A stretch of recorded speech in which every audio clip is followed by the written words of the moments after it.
नमः शिवाय। शिवजी सदा सहाय। ओम नमः शिवाय। गुरुजी सदा सहाय। देश, काल, पात्र और दान आदि का विचार। ऋषियों ने कहा, समस्त पदार्थों के ज्ञाताओं में श्रेष्ठ सूत जी, अब आप क्रमशः देश, काल आदि का वर्णन करें। सूत जी बोले, महर्षियों, देवयज्ञ आदि कर्मों में अपना शुद्ध ग्रह समान फल देने वाला होता है, अर्थात अपने घर में किए हुए देवयज्ञ आदि शास्त्रोक्त फल को सम मात्रा में देने वाले होते हैं। गौशाला का स्थान घर की अपेक्षा 10 गुना फल देता है। जलाशय का तट उससे भी 10 गुना महत्व रखता है तथा जहाँ बेल, तुलसी एवं पीपल वृक्ष का मूल निकट हो, वह स्थान जलाशय के तट से भी 10 गुना फल देने वाला होता है। देवालय को उससे भी 10 गुने महत्व का स्थान जानना चाहिए। देवालय से भी 10 गुना महत्व रखता है तीर्थ भूमि का तट, उससे 10 गुना है नदी का किनारा, उससे 10 गुना उत्कृष्ट है तीर्थ नदी का तट, और उससे भी 10 गुना महत्व रखता है सप्त गंगा नामक नदियों का तीर्थ। गंगा, गोदावरी, कावेरी, ताम्रपर्णी, सिंधु, सरयू और नर्मदा, इन 7 नदियों को सप्त गंगा कहा गया है। समुद्र के तट का स्थान इससे भी 10 गुना पवित्र माना गया है, और पर्वत के शिखर का प्रदेश समुद्र तट से भी 10 गुना पावन है। सबसे अधिक महत्व का स्थान वह स्थान जानना चाहिए जहाँ मन लग जाए। यहाँ तक देश का वर्णन हुआ है। अब काल का तारतम्य बताया जाता है। सतयुग में यज्ञ, दान और आदि कर्म पूर्ण फल देने वाले होते हैं, ऐसा जानना चाहिए। त्रेता युग में उसका 3/4 फल मिलता है। द्वापर में सदा आधे ही फल की प्राप्ति कही गई है। कलयुग में 1/4 ही फल की प्राप्ति समझनी चाहिए, और आधा कलयुग बीतने पर उस चौथाई फल से भी 1/4 कम हो जाता है। शुद्ध अंतकरण वाले पुरुष को शुद्ध एवं पवित्र दिन सम फल देने वाला होता है।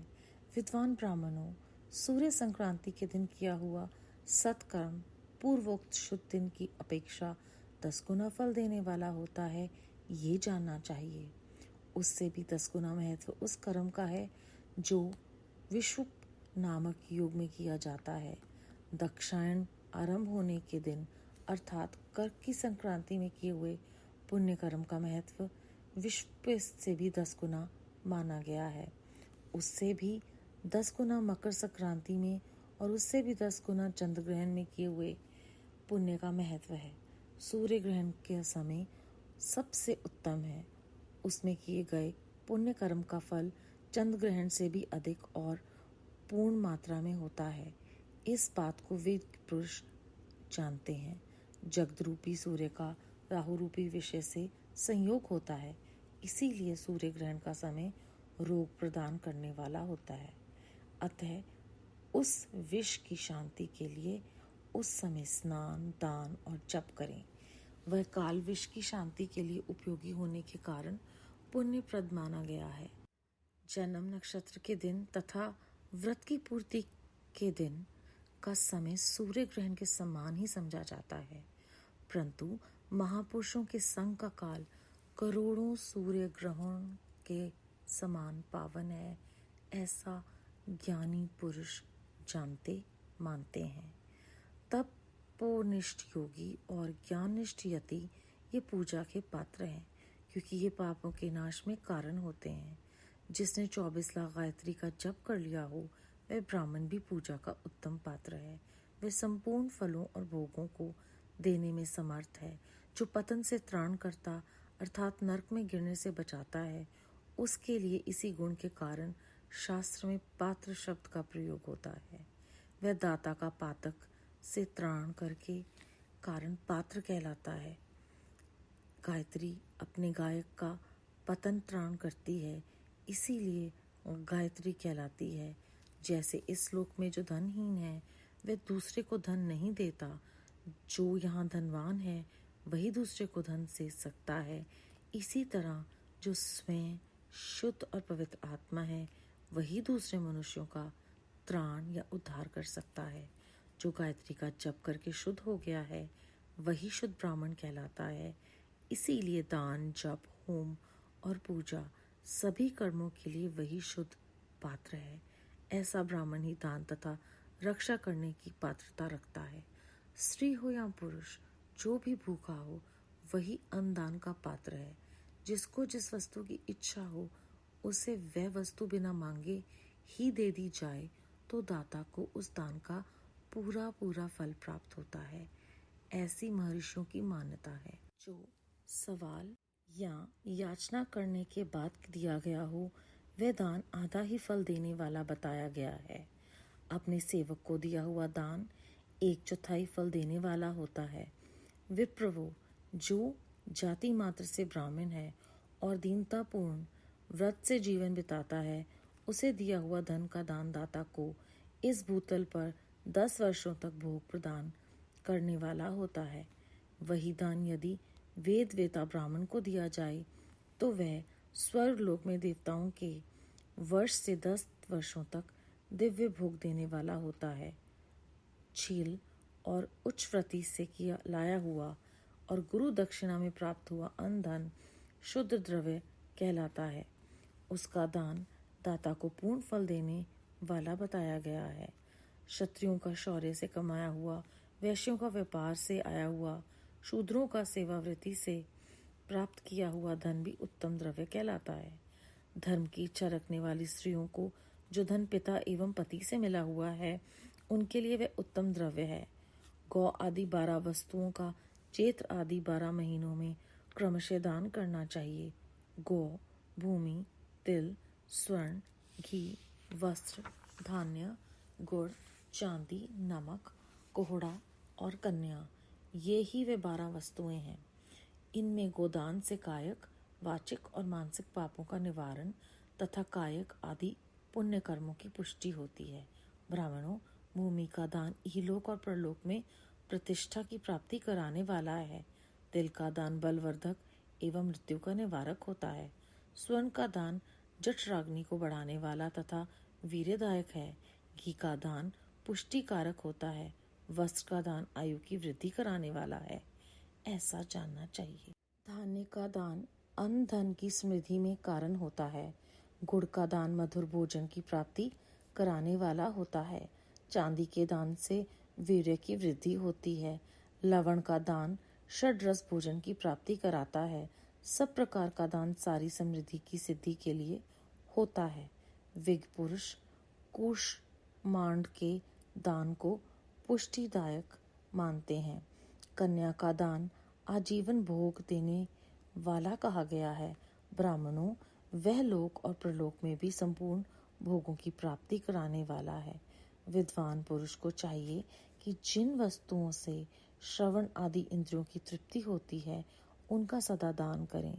श्रोत्र आदि 10 इंद्रियों के जो शब्द आदि 10 विषय हैं उनका दान दिया जाए तो वह भोगों की प्राप्ति कराते हैं तथा दिशा आदि इंद्रियां देवताओं को संतुष्ट कराते हैं। वेद और शास्त्र को गुरु मुख से ग्रहण करके गुरु के उपदेश से अथवा स्वयं ही बोध प्राप्त करने के पश्चात जो बुद्धि का यह निश्चय होता है कि कर्मों का फल अवश्य मिलता है, इसी को उच्च कोटि की आसक्ता कहते हैं। भाई, बंधु अथवा राजा के भय से जो आस्तिकता बुद्धि या श्रद्धा होती है वह कनिष्ठ श्रेणी की आस्तिकता है जो सर्वथा दरिद्र है। इसीलिए जिसके पास सभी वस्तुओं का अभाव है वह वाणी अथवा कर्म द्वारा यजन करे। मंत्र, स्तोत्र और जप आदि को वाणी द्वारा किया गया यजन समझना चाहिए तथा तीर्थ यात्रा और व्रत आदि को विद्वान पुरुष शारीरिक यजन मानते हैं। जिस किसी भी उपाय से थोड़ा हो या बहुत देवतार्पण बुद्धि से जो कुछ भी दिया अथवा किया जाए वह दान या सत्कर्म भोगों की प्राप्ति कराने में समर्थ होता है।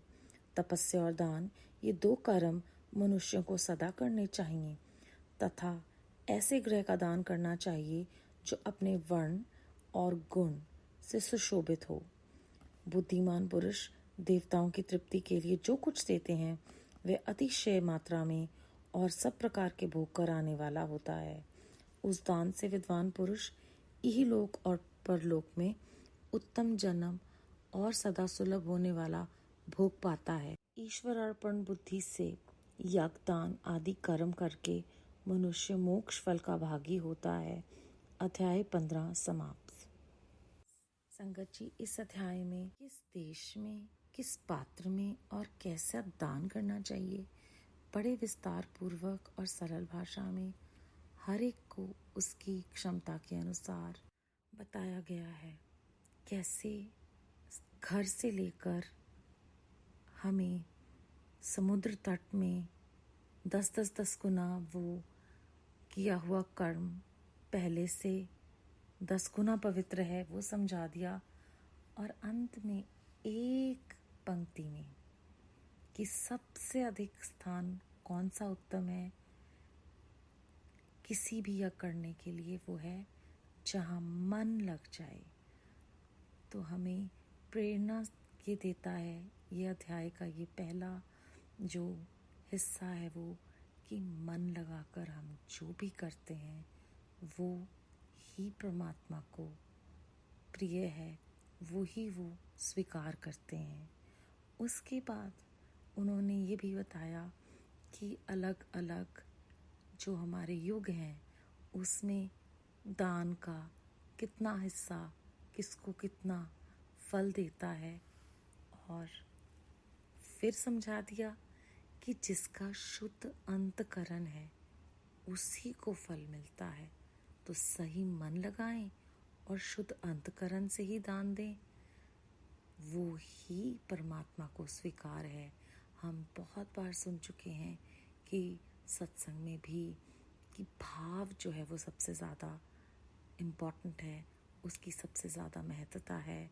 क्या और क्यों कहाँ वो सब बात की बातें हो जाती हैं, उनका कोई अर्थ नहीं है अगर हम सच्चे मन और शुद्ध बुद्धि से शुद्ध चित्त से कुछ नहीं करते। उसके बाद अगले हिस्से में हमने सुना कि कौन से दिन, कौन सी संक्रांति, कौन से दिन जो हैं वो हमें ज़्यादा फल देने वाले हैं। और फिर ये कहा गया कि जो महापुरुषों के संग में हम कोई भी कार्य करते हैं वो करोड़ों सूर्य ग्रहण के समान पावन होता है, वो पल, वो लम्हा। तो सत्संग में हम किस महापुरुष की शरण में हैं हम सब जानते हैं। तो हमें हर चीज़ जो हमें गुरु साहब ने प्रैक्टिकली करके दिखाई है, वो ग्रंथ जो है वो रिविज़न जैसे कराते हैं ना बच्चों को, वैसे हमें गुरु साहब ने दे दिया कि हम उसे बार बार श्रवण करके पठन करके याद रखें। उसके बाद अगले जो हिस्सा है उसमें पात्र का मतलब बताया है। कहते हैं जो नरक में गिरने से बचाता है उसे पात्र कहते हैं, और गायत्री को गायत्री इसलिए कहते हैं क्योंकि वो जो भी उसे गाता है उसे उसके पतन से बचाती है। कहते हैं जिसके पास धन होता है वो दूसरे को धन दे सकता है, इसी तरह जो भी शुद्ध और पवित्र आत्मा है वो दूसरों का उद्धार और उनका त्राण करती है, मतलब उन्हें बचाती है। सो जिसके पास धन है वो धन दे, और जो स्वयं शुद्ध और पवित्र है वो दूसरों को पवित्र और शुद्धता प्रदान करते हैं। तो ऐसे लोग शुद्धता का ही पात्र हैं।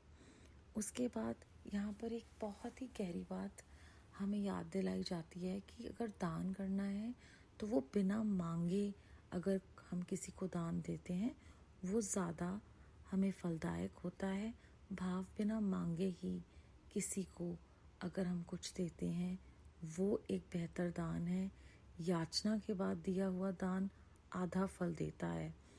तो कितनी सरलता से हमें एक बहुत गहरा जो संदेश है वो यहाँ मिल रहा है कि किसी को भी हमें इस कदर ध्यान रखना चाहिए आसपास कि किसी को भी हमसे कुछ मांगना ना पड़े, क्योंकि मांगने वाला कितना अंदर से परेशान होता है, कितना मुश्किल होता है किसी से कुछ मांगना। तो हमें अपने आसपास में कुछ भी देने से पहले, दान देने से पहले अपने आप वो कदम उठाना चाहिए कि ये पीड़ा, जो मांगने की पीड़ा है, उससे हम उस व्यक्ति को बचा सकते हैं जो किसी भी कारणवश उस अवस्था में है जहाँ उसे मदद की ज़रूरत है।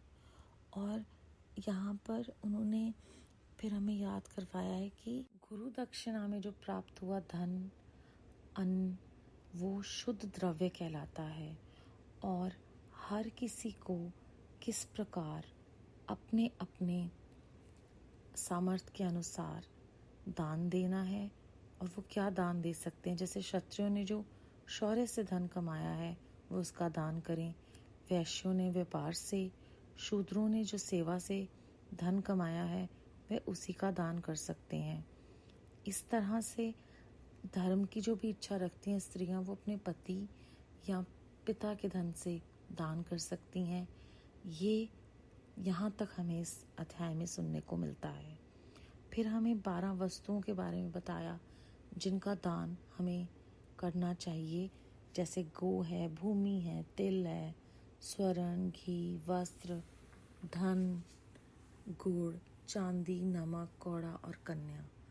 और किस तरह से हमें कन्या के दान के बारे में यहाँ बताया गया है, क्योंकि हम जानते हैं समाज में कन्याओं को बहुत सारे लोग उनकी अपेक्षा करते हैं। तो उससे हमें जब शास्त्रों के द्वारा ये समझाया जाता है कि उनका दान देना कितना फलदायक है, तो लालचवश ही दोनों जो लिंग हैं उनकी अपनी अपनी महत्ता है, ये हमें शास्त्र यहाँ पर ज्ञान दे रहे हैं। और बहुत गहरी बात कही है कि जो भी हमने इंद्रियों या श्रवण के द्वारा कोई भी वस्तु जो है उसको पाया है, उसका दान ज़रूर करना चाहिए। फिर कहा गया है कि जो गुरु के उपदेश से खुद को बोध प्राप्त कराता है और जो बुद्धि का निश्चय होता है, उससे कर्मों का फल अवश्य मिलता है। तो जो गुरु के मुख से ग्रहण किया और जो गुरु के उपदेश से पाया है, उसे भी जो हमें बोध हो रहा है किसी तरह का भी, उसे हमें ज़रूर और ज़रूर अपनी उच्च कोटि की आस्तिकता मानकर ग्रहण करके आगे भी दान करना चाहिए।